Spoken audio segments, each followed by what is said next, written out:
on land and water. Yeah, yeah. I was driving one of them. Yeah. I had to go and get those people, dead people, from that ship, the people that hurt, and bring them back to shore. Yeah. Yeah. Wait, so how did it blow up again? Huh? How did the ship? Well, you see the Jeep run on water and land. Uh-huh. See? And then you just drive up there. But see, No, the no, big no, ship can't come right to the shore. Yeah. See, you got it, say so far out there, and then you have to have a little ship to bring it to shore. See? Mm-hmm. So what I had a drive a Jeep, you know, it run on land and water. I touch the button, the wheels fold up under that, and then the motor behind will run. So, Oh, okay. yeah. So you had some James Bond type stuff going on there. Huh? Oh, my name is Weldon Bishop. I was inducted in the Army 1942. Hugh B. Dodson, United States Army. Wiley S. Bolden, Armed Service Forces, United States Armed Service Forces. Alexander B. Lockhart, musician, second class, U.S. Navy. Lorenzo A. Wallace, Sr. I was in the 51st Defense Battalion. I was in there from 42 until December 45. I remember graduating from Parker High School, that's here in the city of Birmingham, in May of 1943 at the age of 17. I turned 18 the next month. I was drafted into the United States Navy Seabees.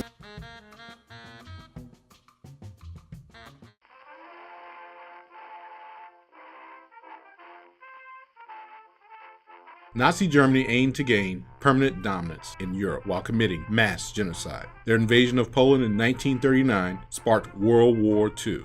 On the other side of the world, Japan had their own plans of military dominance. After the Japanese attack on Pearl Harbor on December 7, 1941, both Germany and Italy declared war on the United States.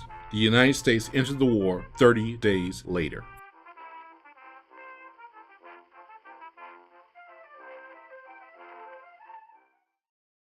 When they drafted me, I went to the local board and told them my wife is pregnant and I didn't want to go to the Army. So the local board, they let me stay here till my first child was born. My dad. Yeah, your dad. They let me stay here till he was born. And time he was born, I got another call card. I had to go on to the Army. I joined the Marine Corps, which was just opening for blacks. But after I got in the Marine Corps, I found out that it was just as bad as the Army, or worse. The first time I was drafted, I did not pass the physical. They said I was too skinny, too thin. But the next time, I think they just took me on anyway. During the early 40s, there were service people blacks going to all various different branches of service. And they were service oriented in all of the branches. Navy, Army, Air Force, service oriented truck drivers and the like. I had my basic training at Fort Benning. They called it Shade Tree Basic because it was hurried. We were needed to teach. I was classified, my classification was instructor, military academic. The program underway at that time was called for Private Pete. Soldiers in the 4th Corps area, Georgia being a part of that, Florida, Alabama, Tennessee, Mississippi, South Carolina. They were inducting soldiers who were literate because that was the only way they could satisfy the number of men that had to come out of the area. So this program was established to raise the literacy level. They had 16 weeks within which to reach the 4th grade level. The Army and the Navy had been segregated since the Civil War. In September 1940, A. Philip Randolph, president of the Brotherhood of Sleeping Car Porters, urged President Franklin Roosevelt to promote equal employment opportunities in the military defense industries and armed forces. When Roosevelt refused, Randolph organized a march on Washington. 2 weeks before the march was scheduled to begin, Roosevelt urged Randolph to call it off. Randolph said he would call off the march under one condition. President Roosevelt must issue an executive order prohibiting racial discrimination within the military defense industries and government. On June 25, 1941, President Roosevelt issued Executive Order 8802, prohibiting discrimination in the defense industry and government. Although the military remained segregated throughout World War II, Executive Order 8802 brought about new jobs and opportunities for Black people in America.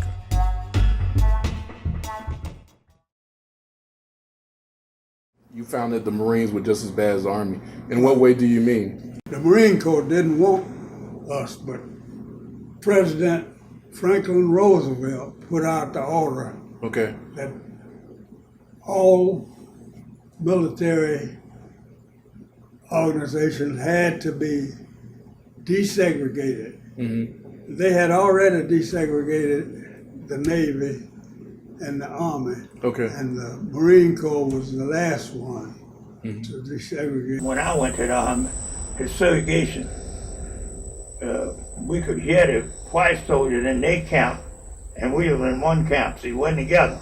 See? So it was segregation when I went to the Army. Back in 43, you didn't mix with the white folks. Right. You was only black, see? Right. Yeah.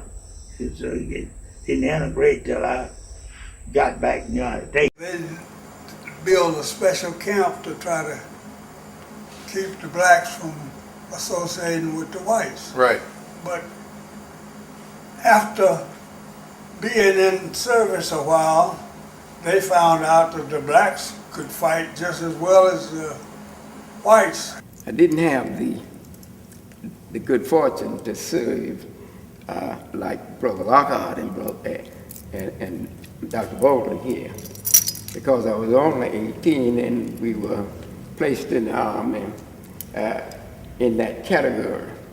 And most of the blacks at that time were classified as foreman and general if they would not have prior education. When we went to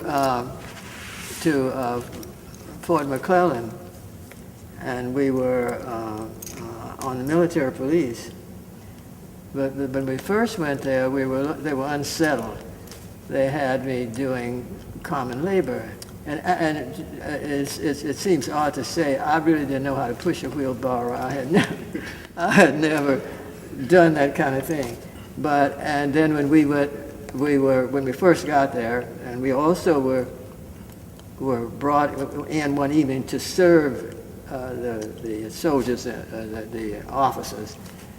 And so I had never served, and I put the picture in the middle of the table. I didn't know you were supposed to go around and pour the, that sort of thing. But after a while, we were regularly put on the military police.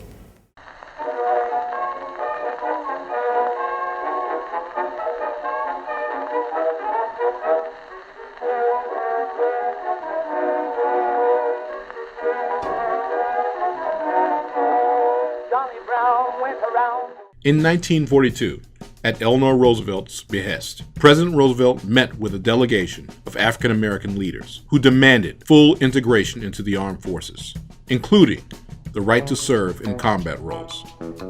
The Navy and the Marines found ways to evade this order.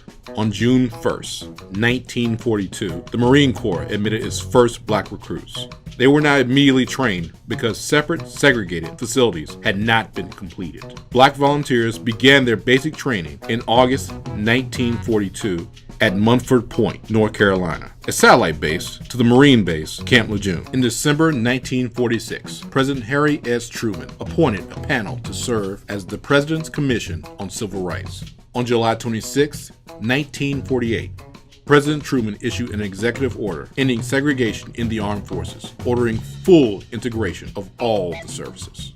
Executive Order 9981 stated there should be equality of treatment an opportunity for all persons in the armed forces without regard to race, color, religion, or national origin. Desegregation of the military was not complete for several years, and all-black Army units existed well into the Korean War. The last all-black unit wasn't disbanded until 1954.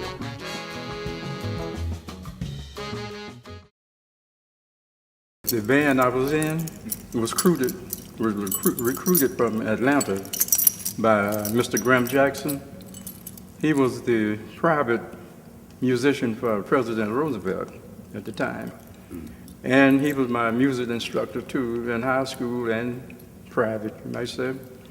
I was just home from New Orleans, from the Xavier University, and he came by the house and said, "Hey, Fess," he called me Fess, you know, because at that time I was playing piano more than playing trumpet.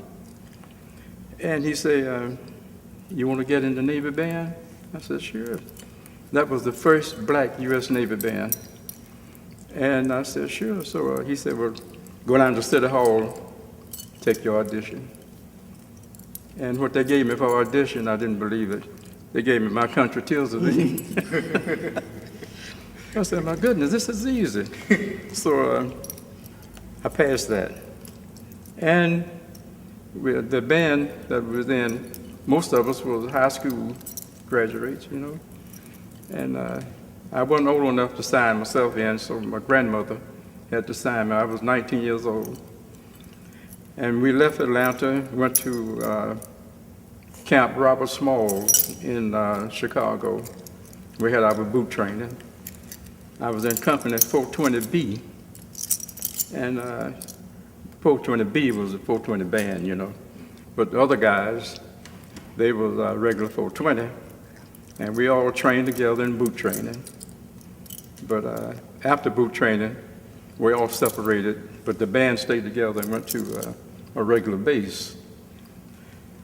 And I'm sorry to say, the group that I was had boot training with, they went to Camp Chicago, I guess it was Camp Chicago in California. The whole company almost was blowing up. They went to an ammunition dump. And it was in the news for a while. Did you hear about that? Mm-hmm. For a while, most of the troop was wiped out. But let me finish the story that I talked about, those sailors from Port Chicago who mutinied and came and joined our outfit. And they did not put them with our outfit on Manus. They sent them to the next largest island, which I guess was about maybe 2 miles wide or about 10 to 12 miles long. And you'd never guess the name of that island. It was called Los Negros. Los Negros. Wow. That is the name of the island. You can check your book there and look in the Admiralty Island group. Northeast of Manus is the island of Los Negros. And that is where they sent these mutinied sailors there to live. Right. And they were to join us as we invaded Iwo Jima. The invasion of Iwo Jima, a CB outfit was to join with the Marines as they invaded first. And it was either our group or a group from Hawaii. And on a toss of a coin, the CB outfit in Hawaii won, and they went to invade with the 5th Marine as they invaded Iwo Jima. And boy, we dog cursed the Navy for all of the training that we had done there, for the 6 weeks of hot training, and we were right on the equator, and which the average temperature is about 115 degrees. And we'd been training full pack there for a whole month, getting ready for that invasion, and they sent another group, and we were angered for 3 days until word came back from the invasion there that the whole outfit got wiped out, only 5 survived. And we learned to not be so angry and hot-tempered and want to go. But those were the fun days, as you look back at them now. When you over there, did you see any casualties? Was anybody killed in front of you, anything, or? Well, yeah, when I was over there, I saw people dead and stacked up like a stack of cordwood or a brown blanket thrown over them. Hitting the crew, the Red Cross crew, come and pick them up. See? Yeah.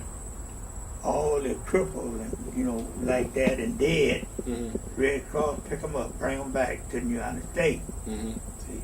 I've seen that, see? Yeah. Had an opportunity to go through all of France, Belgium, Italy, and all of the surrounding towns, and Germany, all the things that you normally read about. I had an opportunity to see that.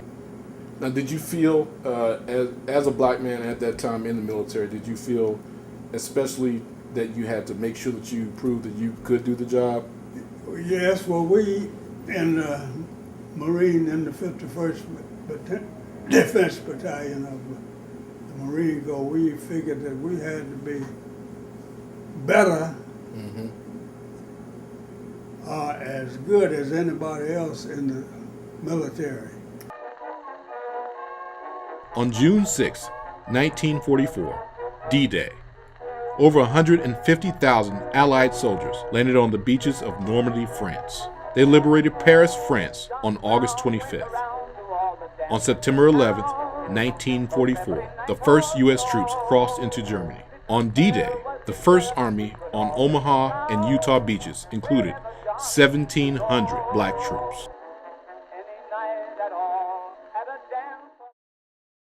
Finally, we took France back from the Germans, and then the war was over with. Before I got to New York, I saw the Statue of Liberty, the hand holding up, and I was so glad to see it. I didn't know what to do. Right. So after we got there to the harbor, and all the people was running on one side of the ship, and the captain told them, said, some of y'all get back on the other side, because the ship was leaning on one side. Right. So many people were glad to get back home. Right. They were leaning on one side. Right. I kissed the ground. I was so glad to get back home. Once the war was over and you came back, were attitudes pretty much still the same here in America towards black personnel that has served for their country? Yes, and that was in 1945. So things were just as bad in civilian life as they had been before. Yeah. You know, it was in the 1960s before Right. things really started getting better. As soon as we got home in Mobile, we said we can go and register now to vote. So one of the boys I had grown up with had come out of the army ahead of me, and he had already registered. He said, "I'll go with you. I'll go down there with you to the courthouse." When we got there, blacks were lined all up, some going up the stairs and all down the street. 1946. And my father was head of NAACP, and he and another man named Mr. Napoleon Rivers, I never forget, they were trying to console the people. It's going to be all right, you know, just staying around and so. All of a sudden, one of the policemen came out and knocked Mr. Rivers down on the ground, beat him with those sticks that they carry. So you're interfering, and that shows you what the situation was like. Going to vote, about 7 of us. I remember we were singing songs, they all locked us from singing Sweet Adeline. And we went upstairs, there was the Creole, he was the registrar at that time. Everybody would remember Creel. He was the chief registrar. He had a record like Bull Connor, who was prevalent at that time also. And we were going up there to vote, and it's on the second floor. And the people were laughing at us when we were going upstairs to vote. Why is that? Yeah, but normally when a person is full of his juices, he staggers downstairs. But they were laughing because they saw 7 of us staggering upstairs. And consequently, we staggered. It took maybe half an hour to get up those steps there. But we got in there, and after they finished laughing, that's what we wanted. We wanted to vote. And with the questions they were asking at that time, we couldn't have made it anyway. At that time, they were asking people about how many seeds in a watermelon, and how many bricks in that building across the hall over there, and how many people were passing out front there in a minute. And when they finished laughing at us, they just asked us, said, well, you want to vote? Yeah, okay, raise your right hand.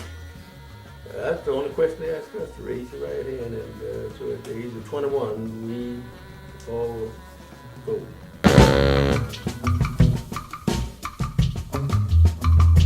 Instead, African Americans were segregated, experiencing their training at Montfort Point, a facility of Marine Barracks, New River, later named Camp Lejeune. Camp Lejeune. Camp Lejeune. You see me in a Marine uniform with my mother. Okay, That yeah. was way back in, well, I was on leave. That was back in the 40s. And how long have you been doing all this? Since like. I started in the family back in the ancient years, 1944. Okay. All right. You got the barbecue sauce and the hot sauce. Yes, and the book down there, that's my wife's book there, Teenage. Oh, okay. She did it, and she ran and Okay. wrote that. Yeah. And this is the governor's award that you got? Yeah. Alabama Pals. Yeah. KUB statewide governor's award. Okay. So how did you said you made sure they had an Alabama Hall of Fame, Sports Hall of Fame? Yeah. How did you do that? Was hip to suggested and provided the funds for doing it. Okay. Okay. There was a picture with one of my old buddies there, Governor Guy Hunt there. Okay. We were a picture with he and his wife. Yeah. Mentioned I did. Okay. That's nice. There's no picture of Jesse Jackson. We had Jesse Jackson to come down and speak to the Alabama Senate, Alabama House. I was in the House of Representatives then. Okay. He was becoming famous then, and so we had him to come down and speak to the Alabama House of Representatives. Where are you on the picture? Right here. And I would certainly say that one of the other things that I believe that because I've been so fortunate to live this time across these years, because of the fact that because of God's gifts to me, because I believe that He put us here on earth to serve a purpose. And I looked at you all as you assumed your equipment. It hadn't always been that way. And one of the changes that has come about was the World War II and serving in the military. And it brought about a lot of changes. African American soldiers made many sacrifices during World War II. However, those sacrifices weren't recognized when they returned home. The soldiers fought to bring freedom abroad. They deserved the same freedom at home. There's an interesting story about this. When I came home from the service, childhood sweetheart, who became my wife. And during the time of our courtship and so forth, that somehow that she got this and took it along with her, because it had a chain around my neck. Took it along with her, and she kept this. And I did not know what in the world had happened to her. And when she passed on a couple of years ago, You didn't know that she had them all the time. that she had this all that time. And I was going through her thing, and I found it. I found it along with the first gift that I gave her. And when I came out of the service after, she was finishing school,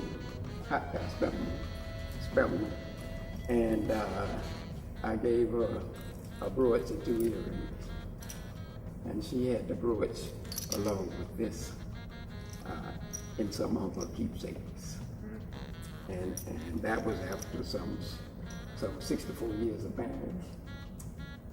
and this was some 80 years. That's up to 80 years, so that's the little story behind the outfit.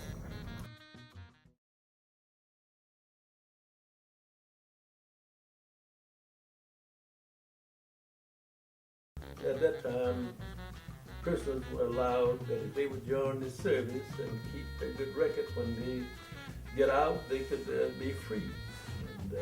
And so much time would be taken off with their life sentences.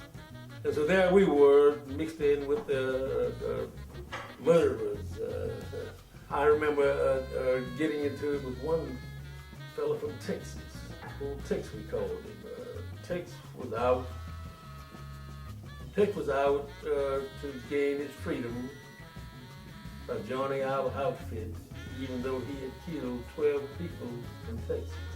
He killed all of them with a knife.